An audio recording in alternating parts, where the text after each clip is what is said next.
Hey mga brods, may balita nga po tayo sa San Miguel Beermen. At alam naman natin na papalapit na ng papalapit ang ating PBA Rookie Draft 2025. So, kilala nyo ba itong si Michael Phillips mga kabrods? Yes, 6'9" ng De La Salle University. Ito po yung nagkampiyon dati na taong 2023 and kasama dyan si Michael Phillips kung saan naging kakampiyer niya. Ito pong si Kevin Kiambao nung naging MVP niyan.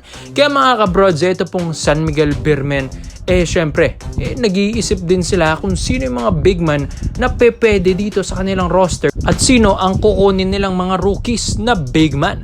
So, mga kabrods, alam natin na medyo malabo dahil papalo nga sa top picks ito pong si Michael Phillips. Kaya nga mga kabrods, gagawin dito ng SMB ay makikipag-trade sila sa mga picks ng mga farm teams na pwedeng makuha ito pong si Michael Phillips dahil bali-balita nga na baka pumalo ng top 5 to top 1 ito pong si Michael Phillips dahil isa rin naman ito sa mga elite prospect natin, elite rookies na papasok ngayong PBA Rookie Draft 2025. So, siyempre, yung mga farm teams dyan like Northport, like Blackwater, mga kabrods, Phoenix, yan, yung mga ine-negotiate ngayon ng SMB. Dati nga, yung number 1 pick ng Terra Firma or Kia dati, na dapat si System ang kukunin nila, pero nakipag-trade agad ang SMB noon, kaya yung number 1 pick, well, nakuha yan ng SMB si Christian Stonehoringer. Kaya hindi na rin tayo magugulat kung mga top 5 na yan ay makukuha ng Beermen.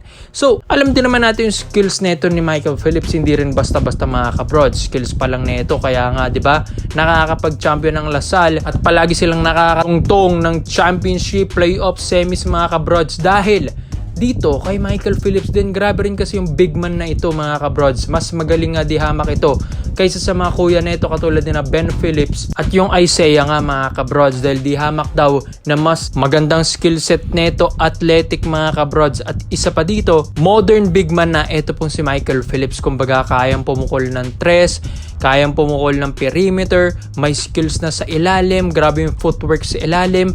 Defense pa lang mga kabrod sa height na itong 6'8 or 6'9 ay talaga mahihirapan na dahil athletic nga, sinabi ko na di ba mga kabrods, at ang taas pa tumulon ng isang Michael Phillips at talagang focus talaga ito sa laro at gustong gusto manalo. Yan nga yung magandang mindset kay Michael Phillips, kaya nga ito yung gustong kunin ngayon ng SMB dahil ito pong rookie na ito ay napakabata pa, 23 years old lang mga kabrods. Kaya tignan nyo naman, ang daming nag-aagawan sa kanya. May mga offers nga rin daw ito overseas or magkakaroon pa lang dahil alam din naman natin yung mga isa sa mga puntahan din talaga ng mga rookies ng UAAP at mga NCAA na mga best players na yan ay puntahan yan KBL Japan.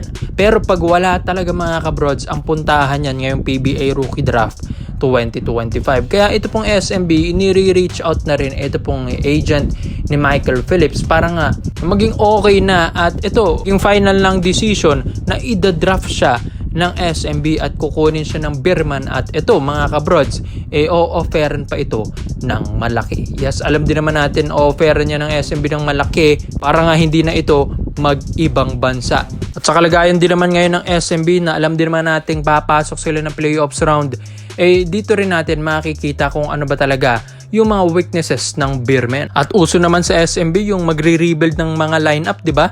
Yung mga batang players talaga yung mga gusto nito. Sa edad na 23 neto po ni Michael Phillips mga kabrods, talagang ito yung pinaka-focus na kukunin ngayon na big man ng Beermen. Kaysa nga daw na veterano na medyo may edad na, why not ito na lang, batang-bata pa at dami pang pwedeng ma-improve nito ng ilang taon sa PBA. Kaya ikaw mga brods, Michael Phillips to SMB, siya na bang susunod sa yapak ni Junmar Fajardo? You're watching Kings Basketball.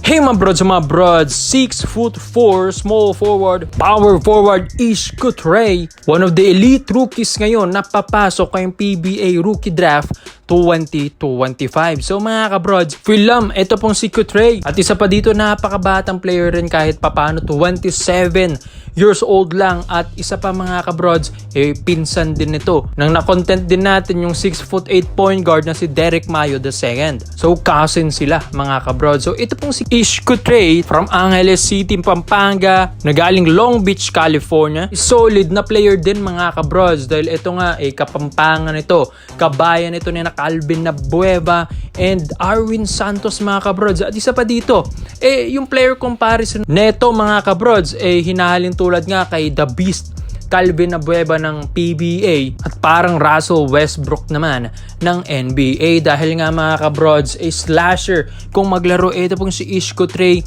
hustle kung maglaro, puso rin kung maglaro ito mga kabrods. Taas tumalon, maganda rin yung footwork mga kabrods. May shooting, yes, one of his skills yun nga, shooter siya. Kaya pwede mo itong sabing stretch forward na pwedeng maging gwardya as a shooting guard. So marami na rin experience sa ibang bansa mga kabrods dahil dun nga rin ito nag-college dun sa Citrus Community College sa Western State Conference at nag-US NCAA Division 2 na rin. Ito pong si Kutrey from Carl Miramar University at ito naglaro na rin sa PSL sa top tier Lipa Batangas Stallions sa PSL at naglaro rin sa Team Puso sa FIBA 3x3 kasamang kanyang cousin na si Derek Mayo II. So bali-balita nga kasi mga kabrods ng Barangay Nebra San Miguel, kailangan ng mga ganitong forward na parang ala Abueva, ala hustle kung maglaro at bata-bata pa. Yan nga rin kasi yung gusto ni Coach Tim Con, yung mga batang players na papasok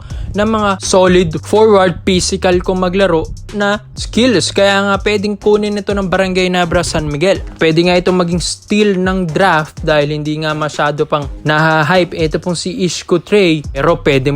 Ma-improve pa lalo ang skills nito. At ito, yung mga uncle din nito mga kabrods, dating mga San Miguel player din. Kaya hindi na ako magugulat kung ang connection nito ay sa SMC rin talaga na katulad ng Barangay Nebra San Miguel. Katulad na lang ni Eduardo Dizon, yung uncle ni Ishko Trey na 6'2", forward din, taong 1982 na player ng San Miguel as a reserve forward. At si Jeffrey Graves, yung uncle din neto po ni Ish. Mga kabrods, nag San Miguel din, tag Magnolia Ice Cream pa nga Magnolia Cheesemakers at 7-time PBA champion at nakapag-Grand Slam pa sa Magnolia Cheesemakers or SMB. Kaya di na rin tayo magugulat kung ito pong si Ishko Trey, ang pamangkin naman nila, ay mapupunta naman ng isa sa mga SMC team dito sa PBA.